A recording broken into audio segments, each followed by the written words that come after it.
Lamar Waldron is on the line with us. He's a JFK historian, the author of Watergate, The Hidden History, Nixon, the Mafia, and the CIA, the co-author, along with me, of Ultimate Sacrifice. Actually, I'm the co-author. Lamar's the principal author of Ultimate Sacrifice and Legacy of Secrecy. His website is watergatethehiddenhistory.com. Lamar, welcome back to the program. Great to be with you again, Tom. It's great to have you. So today is not only the 50th anniversary of Medicare, it's the 40th anniversary of the murder of Jimmy Hoffa. Tell me about this. Well, it's been 40 years now. He was murdered on July 30th, 1975, and we're going to be talking today about a previously unknown, very secret FBI investigation into Jimmy Hoffa's murder, an investigation that occurred down in New Orleans. It was an investigation so secret that the FBI withheld the information about this investigation from Congress for a decade and a half. And they're still hiding most of the information about it today. They've hidden it from the press, they've hidden it from the public, and as far as anyone can tell, they've probably even hidden it from Jimmy Hoffa's own family.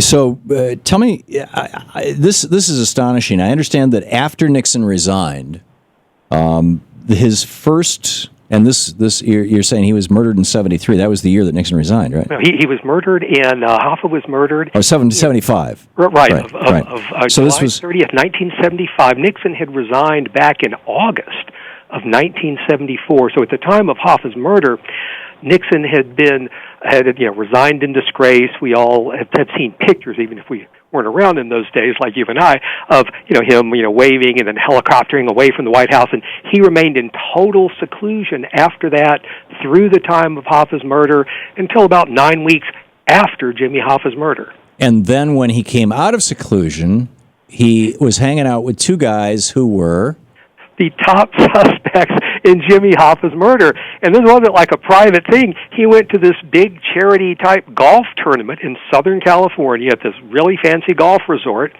and he was playing golf in public.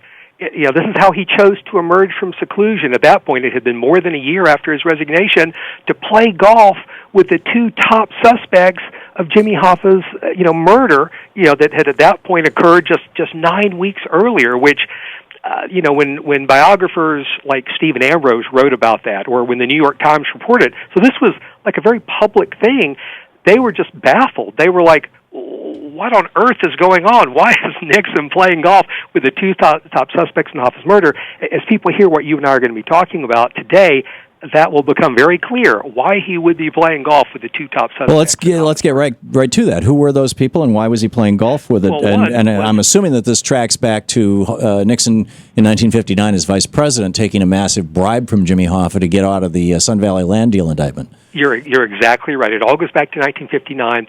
The two gentlemen, to use that word loosely, that Nixon was playing golf with were Frank Fitzsimmons, the president of the Teamsters Union, who had taken over after Jimmy Hoffa had been sent to prison. The Kennedys have been trying to put the corrupt Jimmy Hoffa away since the late 1950s, when they had their big investigation of the Teamsters and the Mafia, and they were dragging these mob bosses like Sam Giancana in front of the committee. And the Kennedys really made their bones, both of them, and really propelled JFK to the White House by going after Hoffa and the Mafia in the late 50s. When Robert Kennedy was Attorney General, he was never able to put Hoffa in prison. That did eventually happen because John and Robert Kennedy had set into motion just a huge increase in the Justice Department of people going after mobsters and people like Jimmy Hoffa, who was the ally of the Mafia. So Frank Fitzsimmons took over for Jimmy Hoffa. Frank Fitzsimmons was part of a Nixon got two big bribes from the Mafia. One, actually, it was in 1960, and the other bribe was in 1971. Nixon got two big bribes. One was, as you said, to stall charges in a Sun Valley land deal back in 1960 when Richard Nixon was vice president, right, running against Senator John F. Kennedy. The second Nixon-Hoffa Mafia bribe was in late 1971. This was time it was, instead of $1 million, as it had been in 1960, it was $1.5 million, $1 million to Nixon's reelection campaign, because the 72 election was about to come up, and $500,000 straight to Nixon just, for his own pocket money. So Frank Fitzsimmons, of course, was a very big suspect because Frank Fitzsimmons did not want to give up the presidency of the Teamsters. Right, he was the beneficiary of the death of Hoffa, essentially. Very, very much the direct, beneficiary. So he was, at the very high on the FBI's list. And then there was a New Jersey mobster who had a Teamster local, but he was also in the one of the New York Mafia families, a guy by the name of Tony Provenzano. And Provenzano had been part of the 1960 bribe to Richard Nixon for Hoffa, along with some godfathers, names that some of your listeners will recognize, people like the godfather of Texas and Louisiana named Carlos Marcello, the godfather of Tampa, Florida, the big man behind America's French Connection heroin network, a godfather by the name of Santo Trafficante. The guys who killed Kennedy. Right, who later confessed to killing Kennedy. And plus, even Sam Giancana, Nixon had been dogged for years by rumors that, and has been dogged today by historians who don't do their homework, that somehow Kennedy was elected thanks to Sam Giancana, as if any Democrat needed the help of the Mafia to carry Chicago overwhelmingly, especially when they had the powerful mayor of Chicago, Mayor Daley, as a very close Kennedy aide. But even Sam Giancana himself had also contributed to the big bribe back in 1960. So, but what's important for our story here is several weeks before Jimmy Hoffa was murdered, Sam Giancana was murdered as well by someone he knew. He was murdered in unusual fashion. His head wasn't blown off. They used a .22 caliber pistol, very small for a Mafia hit, but they shot him several times around the mouth and chin, a sign that Giancana shouldn't have talked, and nobody else should talk either, because at that time, the Senate, headed by Senator Frank Church, were investigating the 1959 and 1960 plots to kill Fidel Castro that Richard Nixon had been behind, and Jimmy Hoffa had been the first liaison between Nixon, the Mafia, and the CIA. When that didn't work out, they kind of upped it and got Sam Giancana's, a Mafia don of Sam Giancana's by the name of Johnny Roselli, to kind of up the ante. And also Carlos Marcello worked for the CIA on those plots, and also Santo Trafficante worked on those plots. So the Senate was digging into those plots in the winter, spring, and summer of 1975. Jimmy Hoffa had started out by leaking information about Nixon and those plots, first to the Senate Watergate Committee, and then he was providing information to the Church Committee through an intermediary. Somehow the Mafia apparently found that out, and plus, the other unusual coincidences, on the very day Hoffa was murdered, Richard Nixon's rival in the 1972 campaign, Senator George McGovern, was releasing a report that he had just gotten from Fidel Castro that was about those plots that started under Vice President Nixon about killing Fidel Castro. And so this takes us to Watergate, and we'll cover that in just a few minutes. Stick around. We'll be back. Lamar Waldron's with us. This is the Thom Hartmann Program. That is WatergateTheHiddenHistory.com. Stick around.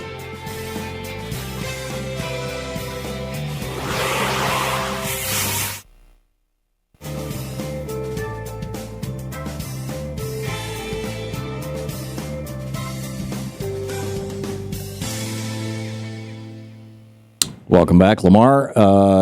So Nixon is responsible for, not only is this the 40-something, the 40th anniversary of the assassination of Jimmy Hoffa, but it's also not the week. Is it this week that the flag went up at the Cuban embassy? Was it Monday? The flag, well, John, the embassy, from what I understand from my research, the embassy is kind of open and operating as an embassy, but the official flag raising is going to occur on August the 14th, when Secretary of State John Kerry goes to Cuba and will kind of preside over the big official ceremony. Right. And that'll be the opening of the U.S. Embassy in Cuba. Right. And the man that we have to thank for closing that embassy in the first place is none other than the same guy we've been talking about, Richard Nixon. When he was vice president, the embassy was closed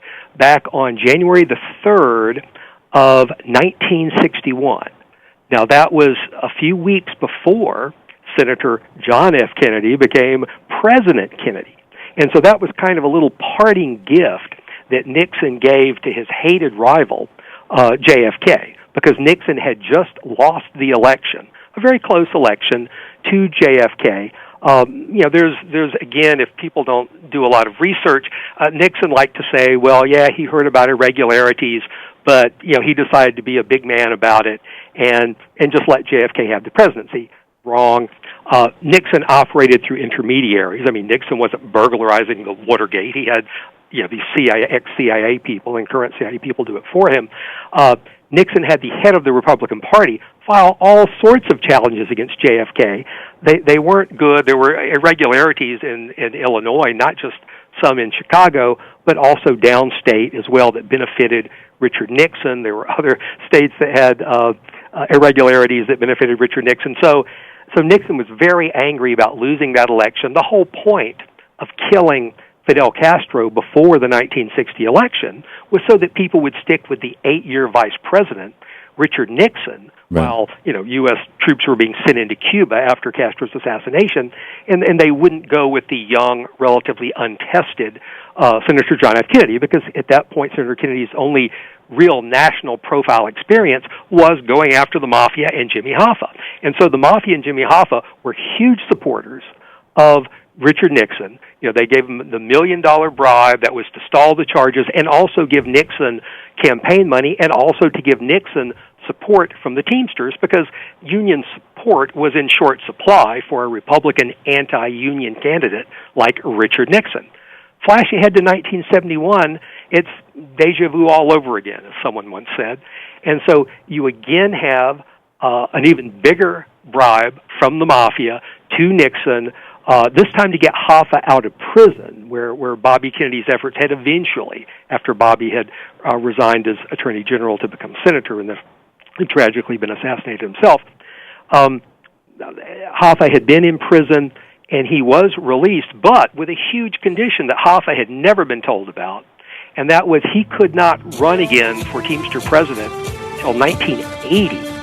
He hated that.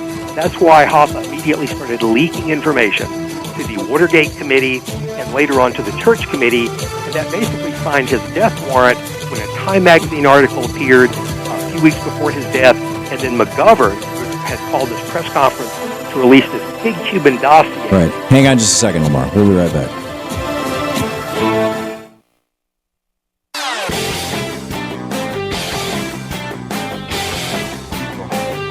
And I've been asking people, what concerns you? What are you most concerned about in terms of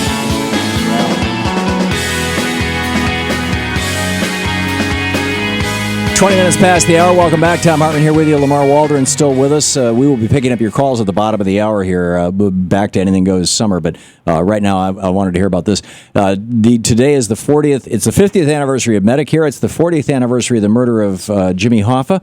And Richard Nixon plays right in the middle of this whole thing. 2 weeks. Well, Lamar, refresh us here. Was it George McGovern? Did you say? Right. George McGovern had called a press conference. So this had been announced ahead of time that he was going to release this report, this huge dossier that he had just gotten. He had been to Cuba a couple of months earlier, and he had just gotten this from Fidel Castro himself. And it was a big 100-plus page dossier of the CIA's attempts to kill the CIA Castro. And the Mafia's attempts to kill... Well, the CIA and the Mafia's, and they, of course, had begun under Vice President Richard Nixon.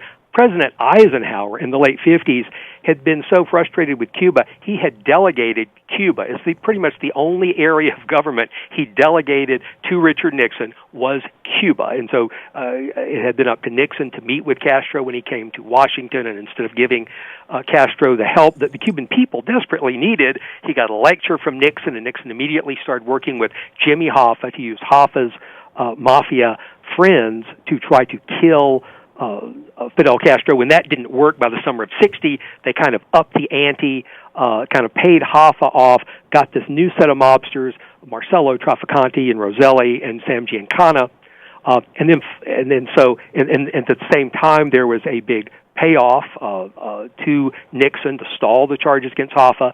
The same thing almost exactly happens in late 1971. There was even a new assassination plot against Castro that was in that report.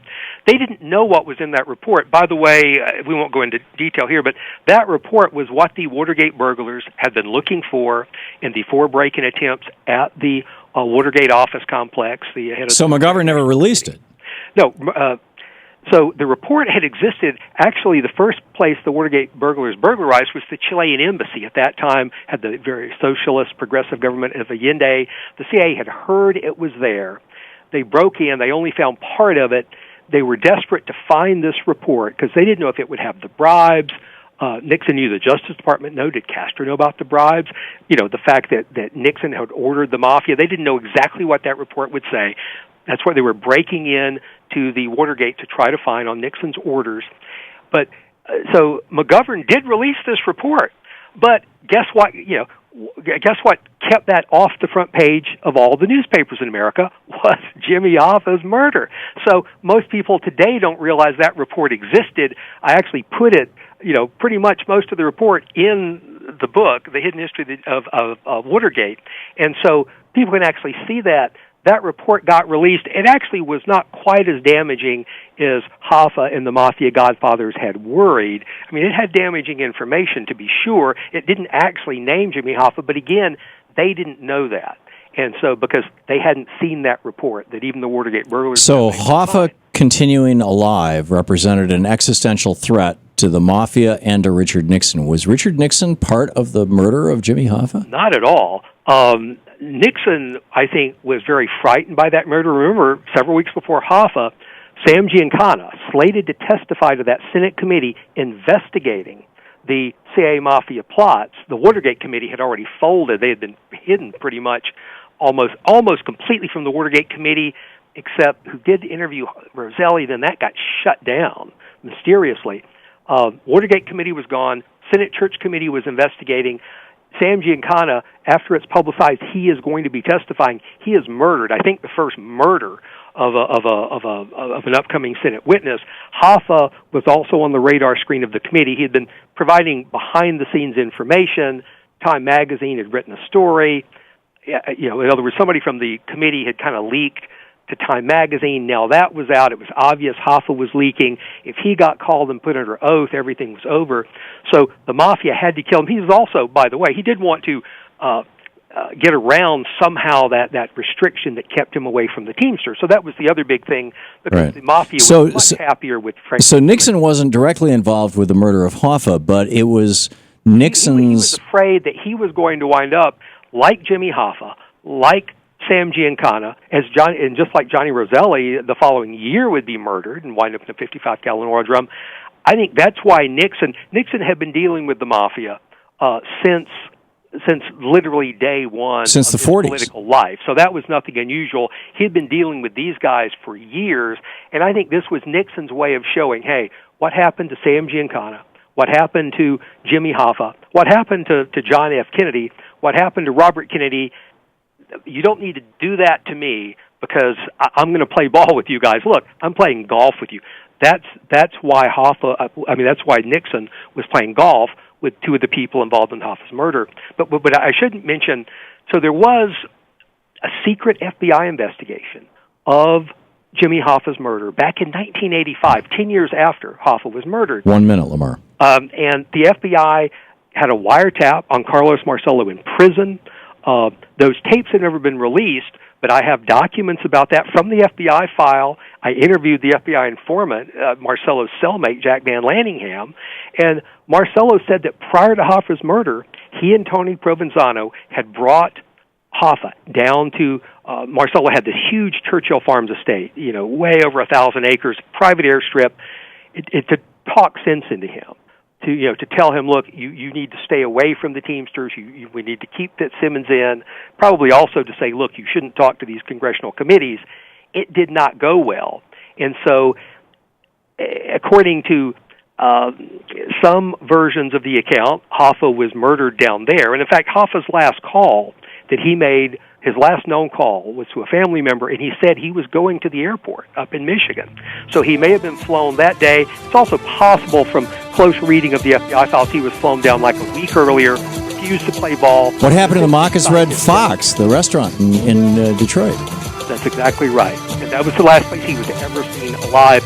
But the FBI did a secret investigation of an auto salvage yard in New Orleans because they thought whether he was murdered in New Orleans or murdered in Michigan and the body taken to New Orleans, that's where he wound up. Hang on. You're listening to the Thom Hartmann Program. Call 202-536-2370. We'll be back with your calls and anything goes summer. Richard Nixon. Lamar Waldron is with us, and the website is WatergateTheHiddenHistory.com. Thank you, Lamar. Thank you so much, Tom. I appreciate it.